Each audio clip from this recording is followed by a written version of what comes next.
tenemos nosotros en nuestro aparato psíquico, que es esta, ¿no? Que es básicamente la personalidad, aquella forma en la cual la gente nos ve y cómo nos mostramos a los demás. Nosotros en nuestro diario vivir, algunos dijeron también la personalidad significa máscara, aquello que nos representa y que está frente a los demás. Pero curiosamente la personalidad es algo estático a lo largo de la vida. A veces decimos, ¿ha cambiado la personalidad? No, no ha cambiado. La percepción, las memorias, la inteligencia, las emociones se refieren a funciones parciales del organismo humano que funcionan de manera conjunta, pero las podemos un poco separar. Pero la personalidad es la entidad que unifica todas aquellas vivencias, todo aquello que sentimos, que vemos, que analizamos, que pensamos, y todo eso. La personalidad es la que unifica, la que nos hace a nosotros únicos. Referente a la personalidad, yo podría decir que como dicen, toda cabeza es un mundo. La personalidad abarca una experiencia única, compleja y muy trascendente. Es un concepto inclusivo que expresa a la vez lo que somos individualmente, pero al mismo tiempo lo que compartimos como seres humanos. Eso es lo complejo de la personalidad. Imagínense ustedes que nosotros somos únicos. Cuando uno de nosotros no está allá, un universo se ha perdido, un universo. Nadie va a ocupar nuestro lugar, nadie va a ser, ni no nos va a reemplazar frente a la vida. Habrá en el trabajo, nos emplazarán en el amor, nos emplazarán, pero el sujeto como tal es irreemplazable. ¿Por qué? Porque somos una experiencia única. Pero curiosamente, también tenemos elementos que hacen que nos parezcamos. Eso es lo complejo que vamos a tratar de un poco entender en ese sentido. Entonces, definir la personalidad es muy compleja porque es una entidad así de difícil y presenta múltiples facetas y definiciones. Y en esta clase se intenta tratar de ubicar históricamente las definiciones de la personalidad. ¿Por qué? Porque tenemos elementos comunes, porque todos somos seres humanos, nos parecemos, incluso nos parecemos más quienes vivimos aquí que quienes viven en Santa Cruz y quienes viven en el altiplano. Tenemos rasgos comunes quienes vivimos de esta manera. Entonces, eso hace que estos elementos comunes también nos hagan preguntar de dónde vienen. Tenemos elementos individuales porque les decía, cada uno es único. Aspectos corporales que nos hacen parecer en algo. Supuestamente algunos teóricos decían que las personas delgadas eran siempre nerviosas, acuciosas, un poco introvertidas, las personas también más obesitas eran personas con un carácter más tranquilo, en fin, trataban de entender aspectos corporales.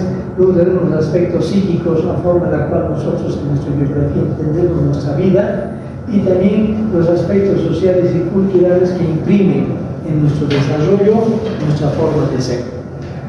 Por eso nos parecemos quienes habitamos este hermoso planeta Chabambino, ¿sí? Y en esto de parecernos es interesante. Muchos de ustedes van a salir al exterior, Dios quiera, Dios mediante, y van a enfrentar las residencias en otros países. Y van a ir gente de Santa Cruz, gente de La Paz, gente de todo el país, aquí se van a encontrar. Cuando yo fui a despedirme del profesor más importante que tenía allá, del profesor Ramón de la Fuente, que justamente es de este libro, este es un libro, este material estoy sacando del libro de Psicología Médica de Ramón de la Fuente. Lo fui a visitar a él para despedirme y él me dijo, una cosa me ha llamado la atención de ustedes los bolivianos, que son muy adaptables. Llegan a una ciudad de más de 20 millones de habitantes, vienen de lugares pequeños, sin embargo van encontrando un espacio y se van ubicando. Su capacidad de adaptabilidad es muy interesante. Yo he dicho, caramba, eso nos está viendo como un grupo que tenemos ciertas redes sociales y culturales, que tenemos ciertas capacidades. Y es así. Yo creo que un 20-30% de los que del 100% que nos ido, un 20-30% se queda a vivir allá. Entonces la definición de personalidad viene del antiguo desde la antigua época griega, donde intentaban encontrar una serie de aspectos como la conducta y la personalidad. La personalidad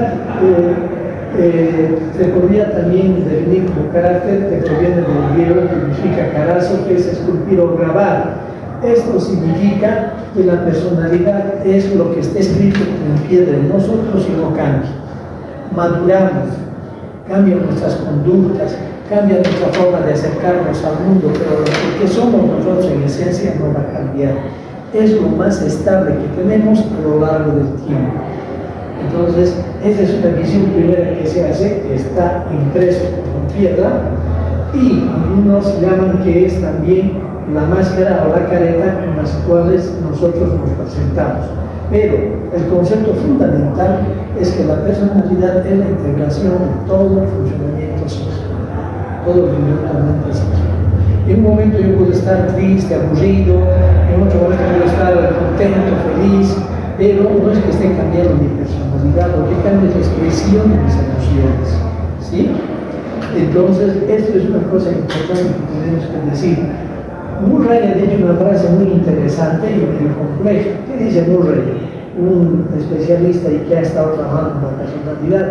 Dice, la personalidad es todo lo que ocurre dentro de lo que sería sensorial y premotor. ¿Qué significa eso? Que la personalidad y la expresión del ser humano frente al mundo es lo que llega a la mente, lo que llega a toda la parte consciente como información, y luego las respuestas que damos. Es decir, lo que nosotros vamos a hacer y vamos a actuar, lo estamos haciendo con una forma de ser específica. Por eso, cuando llega la información al cerebro y antes de que nosotros actuemos, es la personalidad. La personalidad está siendo entonces sensorial y premotora, antes de que actuemos, porque todos actuamos de acuerdo a nuestra personalidad de una manera diferente. Si somos introvertidos, ¿cómo actuaremos? Callados y reservados. Si somos extrovertidos, llega algo. Si somos extrovertidos, ese momento lo sacaremos y ese momento explicaremos. Pero si somos introvertidos y llega todo esto, actúa, y antes de que hablemos algo y actúa esa característica de introversión o extroversión. Así es. Entonces, la personalidad no cambia, se va desarrollando a lo largo del tiempo. Si somos impulsivos en la infancia y somos un poquito falto de control en nuestro carácter, después de los 30-35 años nos inquietamos. Todos los seres humanos como que nos desaceleramos, somos más controlados. Es el paso de los años, es también el paso de la madurez. Dígame, ¿a qué edad se tiene la madurez del sistema cortical? Toda la relación cortical, la corteza cerebral, ¿a qué edad madura en relación a todas sus conexiones y todo su estado de pleno de actividad? ¿A qué edad creen que madura eso? Se pensaba que hasta los 18 años ya estaba totalmente construido el sistema cortical con todas las sinapsis y todo. No, recién a los 24, 25 años se va construyendo. Por ese motivo, de 18 a 21 años tenemos un gran problema, porque hay mucha impulsividad, muchos accidentes, mucho consumo de sustancias. ¿Por qué? Porque todavía el cerebro y la parte cortical no están controlando todo. En cambio, la parte impulsiva ya a los 12, 16 años ya está madura, diremos así. Ya ahí está la debilidad de la juventud con los celulares, ahí está el problema. Entonces, ahora, se va desarrollando el ciclo vital, sobre todo hasta los 24, 25 años, pero el aprendizaje, la vivencia, las metas inciden un poco sobre la expresión de la personalidad.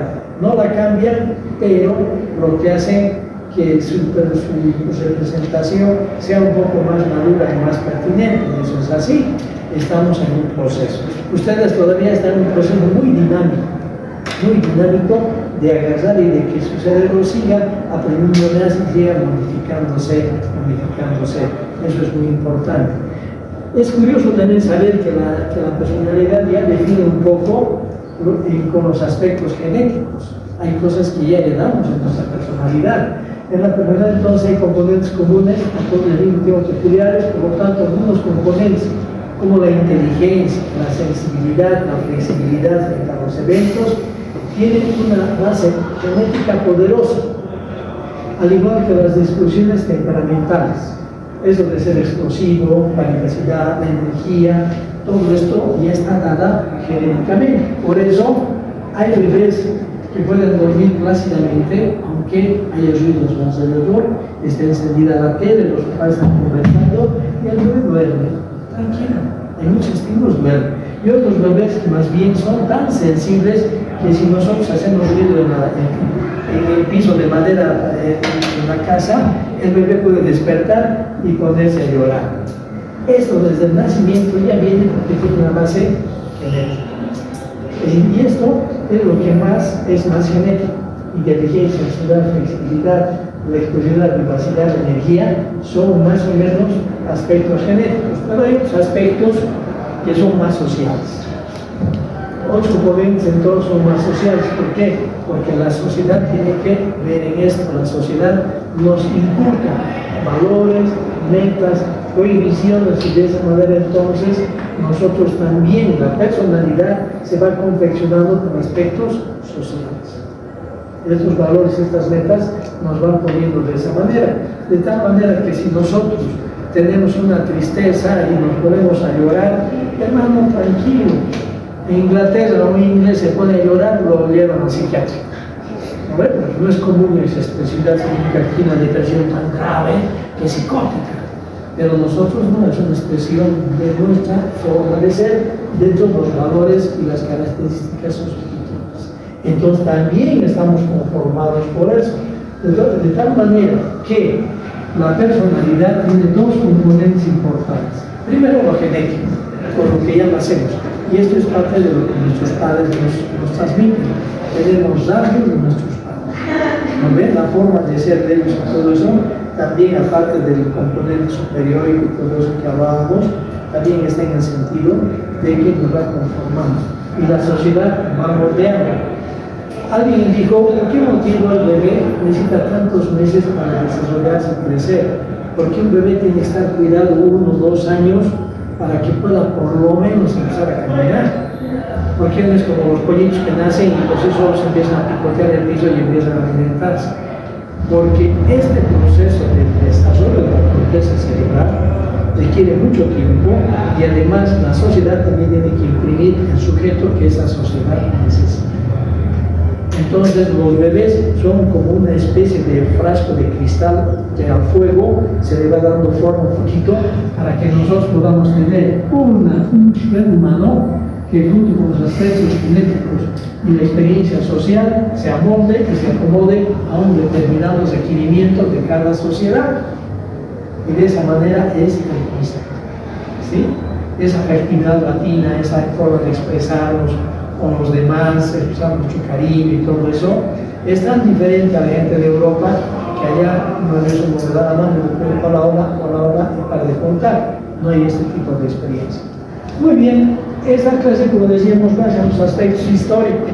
Entonces, se han tratado de encontrar, a entender la personalidad y las bases actuales de la personalidad, modelos descriptivos y modelos dinámicos. ¿Sí? El primer modelo descriptivo de la historia ha sido el que ha aportado la teoría de los temperamentos, de los humores, que a través de Galeno y Hipócrates se ha ido constituyendo, y esto es histórico. Esto es histórico, pero hay cosas interesantes. Lo primero, el principio del equilibrio. Mientras las cosas están equilibradas, estamos en salud. Cuando las cosas se desequilibran, estamos en enfermedad. Y curiosamente, entonces, Galeno fue el que más hizo hincapié en que había 4 humores en el ser humano. 4 humores. Esos 4 humores estaban determinados y denominados: la sangre, la bilis amarilla, la bilis negra y la linfa. Decía que estos 4 humores componían al sujeto, a la personalidad del sujeto, y estaban equilibrados. Entonces el principio del equilibrio aquí es el principio de la salud. Bueno, cuando estos humores que estaban en el cuerpo del ser humano tenían alteraciones y excesos, se decía que cuando había un exceso del aspecto sanguíneo que llamó Galeno, eran personas optimistas, vivaces, comunicativas. Si había un exceso de bilis amarilla, eran coléricos. eran personas fácilmente irritables, que cuando el exceso era de bilis negra era un carácter melancólico, triste, depresivo. Y si la linfa era la que primaba, era entonces un carácter apático, la linfa, ¿no? Entonces, y en realidad el nombre griego se tradujo como flema, el carácter apático, flema. Pero la flema significa como moco. Entonces el autor del libro, Ramón de la Fuente, dijo, esa parte de flema no es muy médica. O sea, lo comparamos con los secreciones de las fosas nasales de la garganta. En cambio, la linfa es más bien interna, es el líquido que va drenando. Entonces él dijo, en su traducción por el libro, se tomó la libertad de decir la linfa. Y la flema es una expresión griega. Y curiosamente, los ingleses se les dice que son flemáticos, utilizando el término griego, y eso significa apáticos, fríos, distantes. Entonces, el carácter inglés flemático viene de flema, pero Ramón de la Fuente dijo, linfa es más técnico y es más médico, así lo explicaré. Aquí lo importante es ver que ya había esa idea de que había ciertas sustancias, cierta química, porque eso está dentro del cuerpo. Y curiosamente ahora sabemos que muchos neurotransmisores tienen que ver con melanina. Las alteraciones de los neurotransmisores dentro del cuerpo provocan alteraciones. Entonces, cuando una persona se deprime, la serotonina está fallando, está en un desequilibrio. Y eso ya los griegos lo dijeron hace más de 2000 años atrás, y es una idea interesante que se presentó. Siguiendo con los modelos de personalidad, aquí tenemos muchos elementos, y aquí el ser de Platón. ¿Saben por qué se llamaba Platón? Decía Platón a este filósofo, que fue alumno de Sócrates, porque tenía unas espaldas muy anchas, parecía más un luchador que un filósofo. De ahí viene Platón, ¿no? Entonces ocurre que él dijo una cosa interesante. Platón dijo que dentro del comportamiento del ser humano, él decía que la inteligencia y la razón se encontraban en la cabeza. Miren, ¿dónde tenemos nosotros el centro de las respuestas emocionales, de la observación, de la inteligencia y todo? Tenemos en la cabeza, en el cerebro. Seguramente ya tuvo experiencia de personas que se emocionaron la cabeza, así cambiaban su manera de razonar y todo eso. En el tórax, digo, es la voluntad del valor y del talante. Y en el abdomen, los deseos y las pasiones. Es interesante saber que ahora sabemos que en el abdomen tenemos una gran cantidad de serotonina. La serotonina que hay en el cerebro, que tiene que ver con los aspectos del afecto, también hay gran cantidad de serotonina en el sistema digestivo de los leucocitos. Entonces, ¿dónde nosotros sentimos las emociones? ¿Dónde? Cuando vamos a entrar al examen de fármaco, ¿qué sentimos? En el estómago sentimos las maripositas, ¿no ves? Ahí está, y Platón dijo, ahí están las emociones, las pasiones y todo. Entonces, no tenemos receptores para las pasiones, para las emociones, pero lo sentimos aquí. Y eso dijo de una manera muy interesante. Era una aproximación histórica de búsqueda de la personalidad. Luego vino este famoso psicólogo Kretschmer, que él dijo que debía haber una relación entre el cuerpo y la personalidad.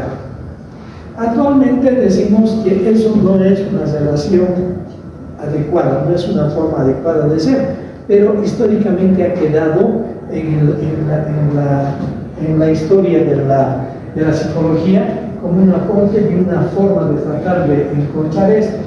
El sesgo que tuvo, que se basó en un estudio de pacientes, de cientos de pacientes, y empezó a suponer que la edad mental es una exageración de una tipología normal.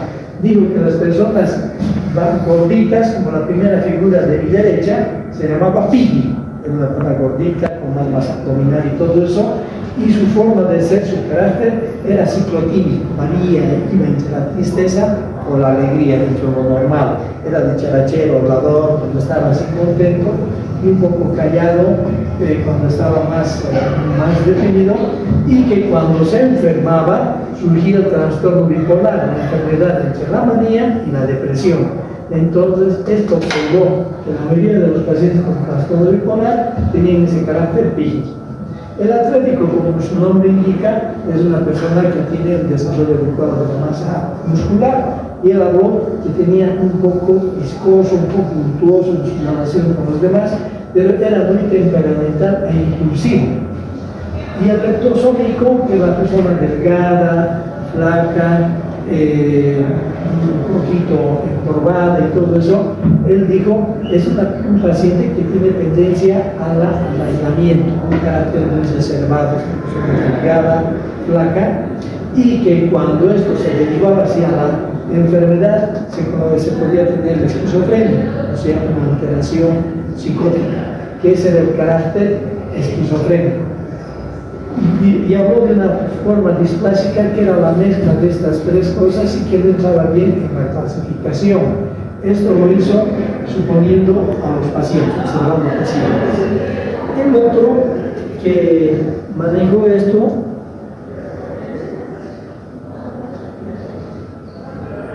fue Sheldon, se me ha saltado. Sheldon era un profesor de psicología de, no sé si de Harvard, y todo esto, y dijo, hay una relación entre la posibilidad de la forma de ser del sujeto, ectoformo, mesomorfo y endoformo, y su carácter. Este estudio que él hizo ha quedado hecho a un lado, pero no saben cuál es la historia detrás de esto, que agarró a 4.000 estudiantes de la universidad y les midió, les observó todo eso, y de ahí sacó esta teoría, midiéndolos y todo eso, algo que no se podría hacer ahora, porque no es correcto. Pero él agarró a 4.000 estudiantes y dijo, vamos a ver, vamos a tener la teoría de que hay una forma en la cual se manifiesta más una capa del desarrollo, los cuerpos del ectodermo. Las características somáticas tienen que ver que todo el tejido nervioso de la piel se desarrolla del ectodermo. La tipología física somática sería ectomorfo, sería una forma más delgada, más como la figura clínica de la persona delgada y todo esto. Por lo tanto, su tipología mental era cerebrotónico. Y su temperamento, la forma de reaccionar, una parte de su personal rígido, rápido, cerebral, dinámico, pero severo en su actitud. Si había una mayor manifestación del mesodermo, había huesos, músculos y tendones más desarrollados, era mesomorfo. Su tipología somática, la tipología mental moral llamó somatotónico, y por lo tanto el sujeto era alegre, era dinámico, era aventurero, era ambicioso y todo eso. Y aquel en el cual había un mayor desarrollo del endodermo, tenía vísceras digestivas gruesas, desarrollaba más. Su tipología física era endomorfo y su tipología mental llamó viscerotónico. ¿Por qué? Porque las vísceras son las que más estaban, digamos así, planteadas en su presentación mental, era el hueso pesado del andar lento.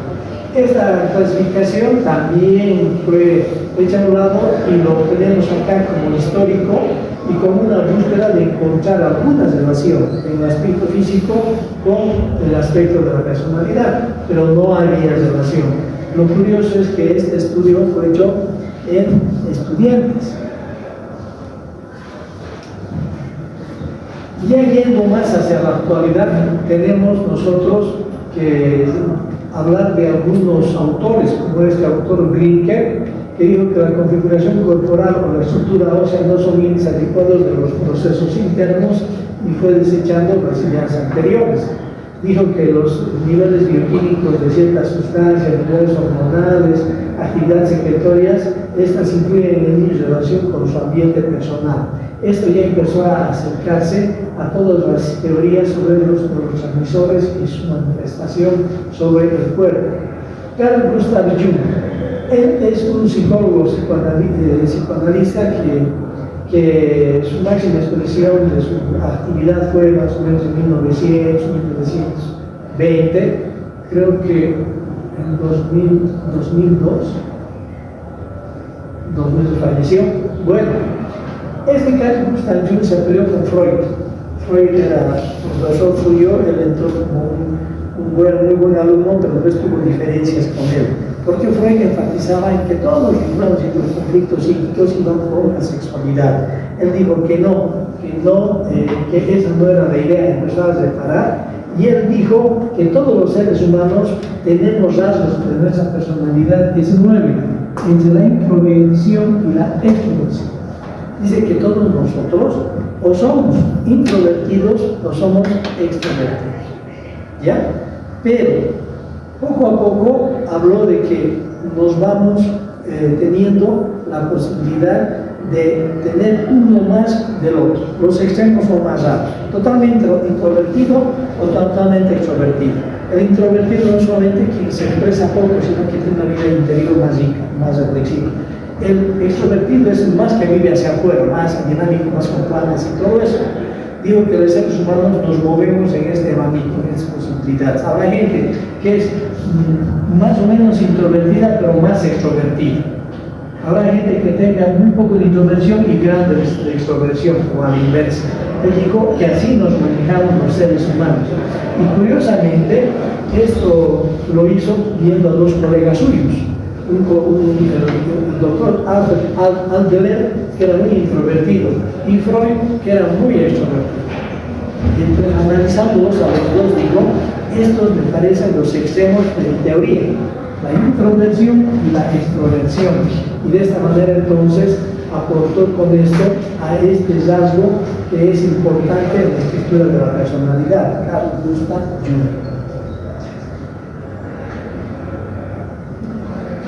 Entonces, aquí tenemos que hablar de que estos modelos descriptivos son una forma de acercamiento, pero también ahora tenemos que ver los modelos dinámicos. Los modelos dinámicos los vamos a ir desarrollando progresivamente. Las tipologías descriptivas responden a la necesidad de delimitar y clasificar las variedades de personalidad y postulan que las personas hay relaciones a las esferas morfológicas, fisiológicas y psicológicas.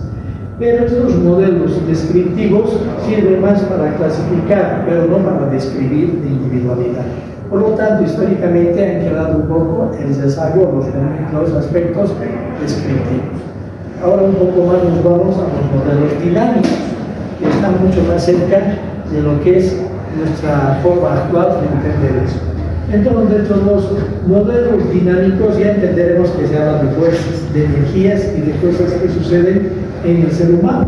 Entonces, dentro del modelo dinámico se puede decir que es un conjunto relativamente permanente de tendencias que orientan las formas individuales de sentir, pensar, actuar, resolver los problemas, hablar de nuestras emociones y todo eso. Entonces, acá empezó a entrar el pensamiento de Freud.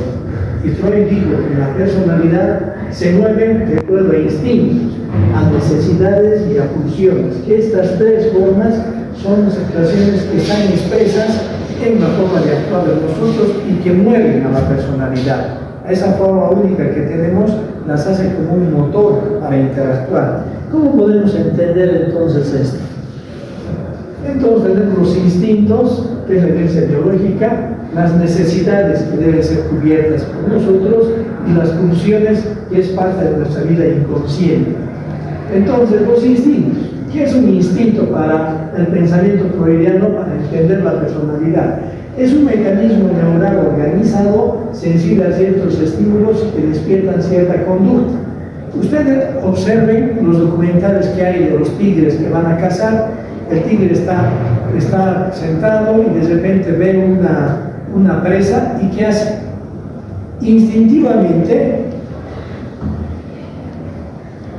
Instintivamente adopta una conducta, se agacha, se coloca pegado al piso y empieza a moverse de una manera.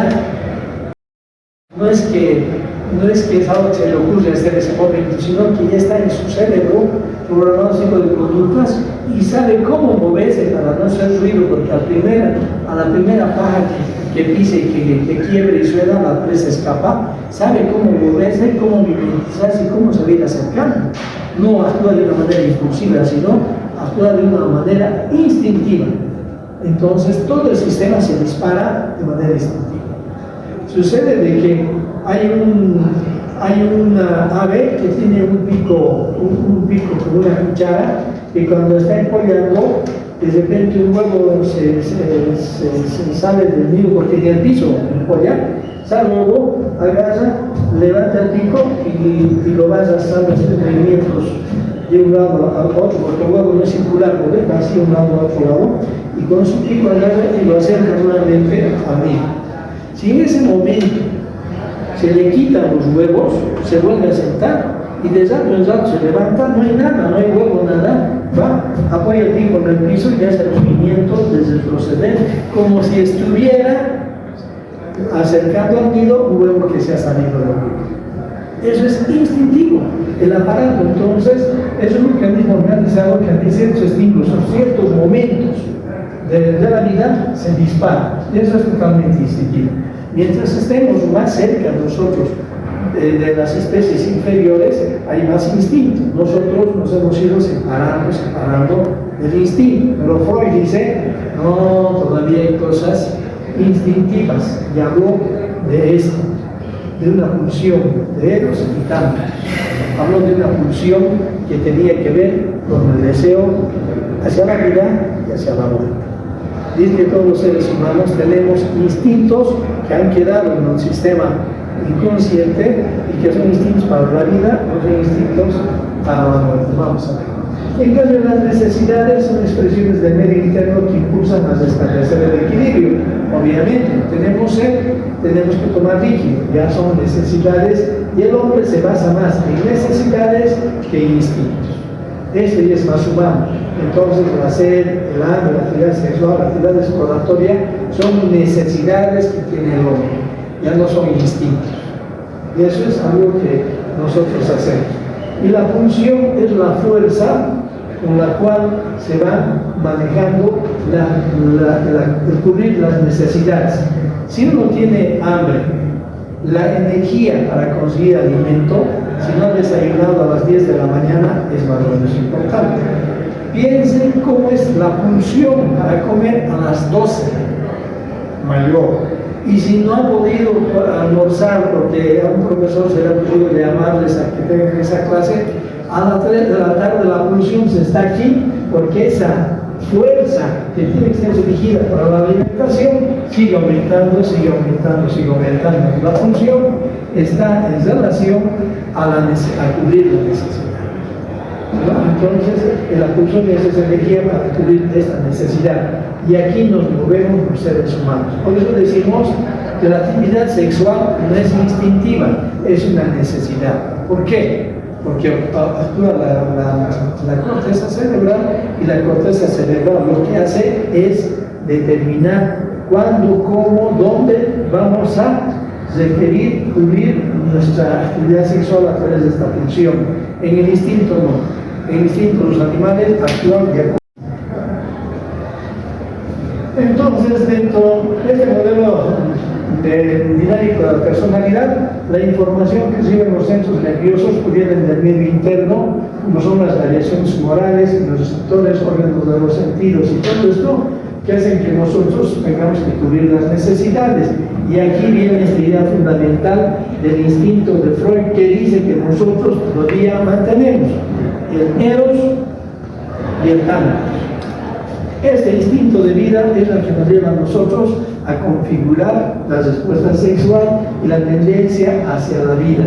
Es el deseo hacia el placer, la reproducción, ese impulso de creación, de conservación. Esta es la fuerza de la vida, la divide. Pero también Freud dice, los seres humanos venimos de la tierra, pero lo que ha sucedido es que al desarrollarnos, al tener toda la capacidad de nuestra vida, tenemos que volver a la tierra. Entonces, inconscientemente, hay un instinto de muerte que puede explicar el suicidio, que puede explicar las guerras, esta tendencia de la autodestrucción humana. Cada mes, 10.000 o 20.000 personas mueren en la guerra, actualmente en Ucrania, no sé si son más. Miles están muriendo mensualmente. ¿No ves? Y esto solo podría explicar por el Thanatos. Por esa tendencia instintiva hacia la muerte, impulsos de agresión, deseos de destrucción, inercia, tendencia a la autodestrucción, que esto también está presente en el ser humano. Por eso tenemos crímenes, por eso tenemos guerras, por eso tenemos cosas muy negativas como instinto. y eso está dentro de nosotros. Y eso implica sobre la situación. Aquí tenemos tres grandes expositores sobre las teorías de la personalidad, y está el doctor Albert Adler.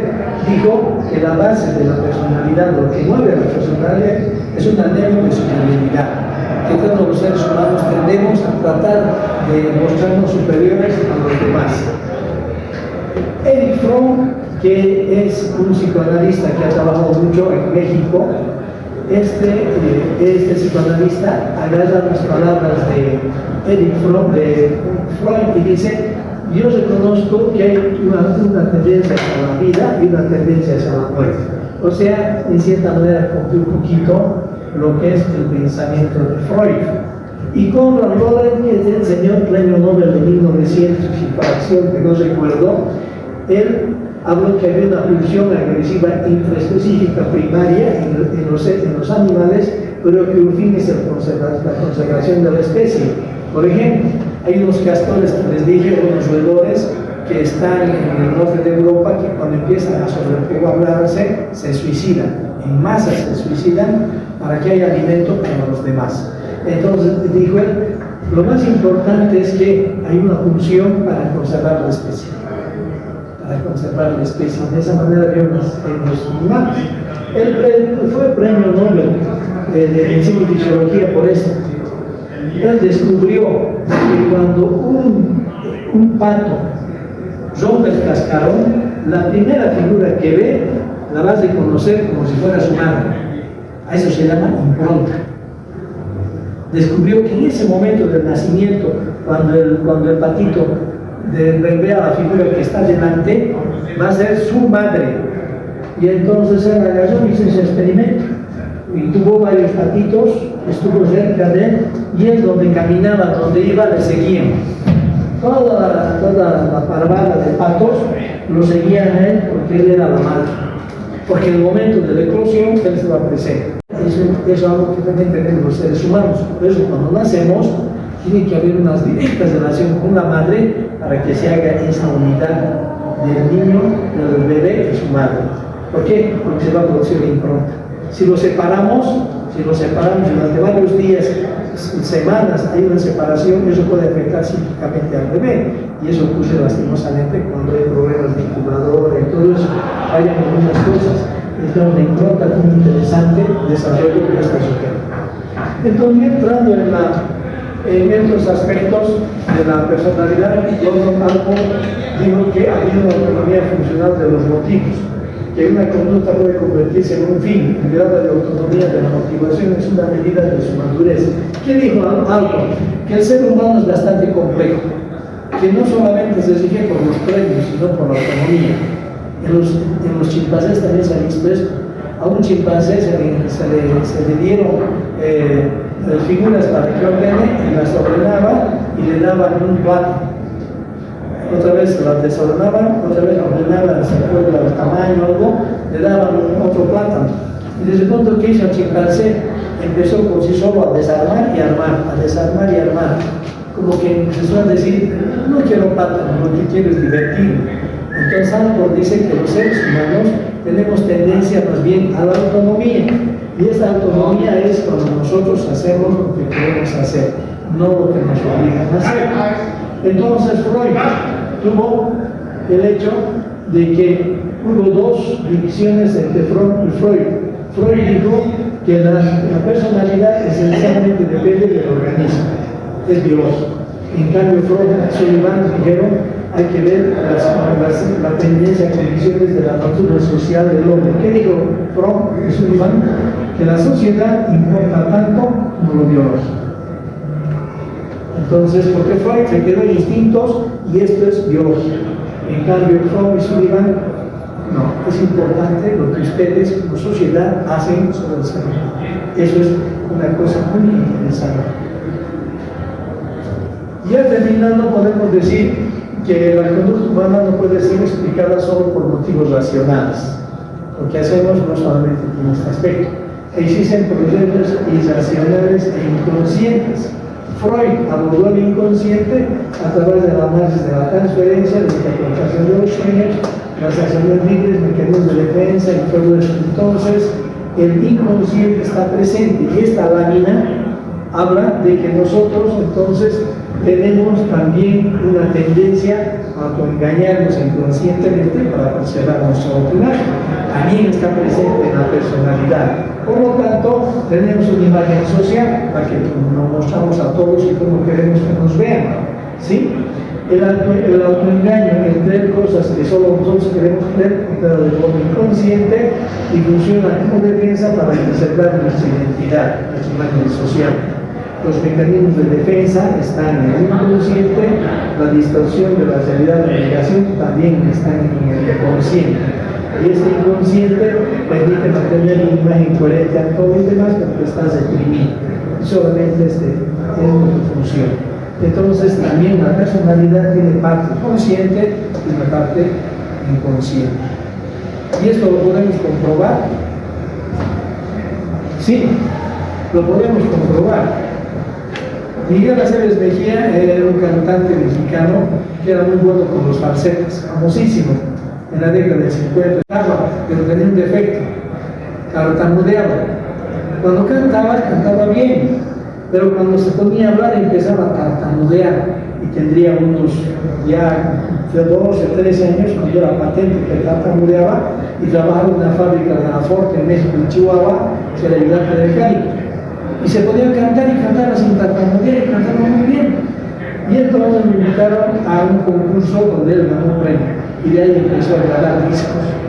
Pero cuando empezó a ser muy famoso, tenía que hablar, tartamudeaba. Entonces dijeron, queremos que haga películas, pero no puedo hablar, evidentemente. Entonces en Argentina estaba el psicoanálisis de moda. Se fue a la Argentina y hicieron un tratamiento con psicoanálisis para ver de dónde venía la tartamudez, porque la tartamudez surgió cuando ya tendría 12 años o 10 años y no tenía lesión para explicar lo que era la tartamudez. Entonces, en terapia, él no recordaba algo que estaba en el inconsciente. Es decir, acá había un recuerdo, un trauma, y este trauma había provocado el síntoma de la tartamudez. Sucede que cuando él tenía unos 8 años o 9 años, su mamá lo mandó a comprar pan, y cuando fue a comprar pan, encontró un grupo de personas que estaban reunidas ahí, se metió y vio que estaban discutiendo y peleando dos personas. Pero sacaron cuchillos y empezaron a pelear. Y él estaba ahí como niño, se metió entre los adultos a ver, y de repente acuchillaron a uno, y el sujeto cayó a sus piernas ahí, y vio cómo salía la sangre del cuerpo y de la boca y todo. Quedó tan impresionado que cuando llegó a su casa tartamudeaba, no podía hablar. ¿Qué ha pasado? Empezó a tartamudear. ¿Qué ha sucedido? Y no había recuerdo al evento. Ese recuerdo que del trauma de la muerte del sujeto quedó aquí reprimido. Y así no era la tartamudez. Estando en tratamiento en Buenos Aires, acontece que detectaron a través de los sueños, a través de la asociación libre y todo esto, detectaron ese recuerdo. A través de la terapia, el terapeuta se fue proyectando y de repente él llegó al momento en que vio eso y cuando recordó, dejó la tartamudez. Recordó el problema que estaba reprimido, pero a través de varios meses de tratamiento, recordó el trauma, recordó lo que vio, empezó a contar lo que vio, le contó lo que sucedió y desapareció la tartamudez. Esto él lo ha contado. Este sujeto ha sido quien ha mencionado y ha dicho este proceso. Por ese motivo tenemos mucho que ver en nuestra mente dentro de lo que es el mundo inconsciente, incluso dentro de la personalidad. Gracias, muy amables muchachos, gracias. Es el docente que va a entrar. Sí, mire que ya terminamos. Les agradezco mucho su presencia, porque realmente hoy día es un día difícil, y la siguiente clase ya vamos a hablar de aspectos más clínicos de la personalidad. Gracias.